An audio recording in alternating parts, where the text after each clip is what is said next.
দুঃখ তো হবেই, কিন্তু ভগবানকে যদি অনুসরণ করা হয় সেই দুঃখ থাকে না,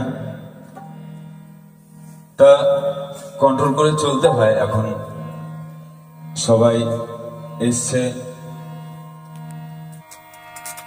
এটি আমার কাছে অনেক বিশেষ পাওনা। যাকে যাকে বলেছি এসেছে, তারা সকলেই মাকেও খুবই ভালোবাসতো। তা এখন সেই মায়েরই একটি খুব প্রিয় গান আমার কাছে, ছোট থেকে এই গানটা করে এসেছি, মারও ভালো লাগতো। শুরু করছি গানটা।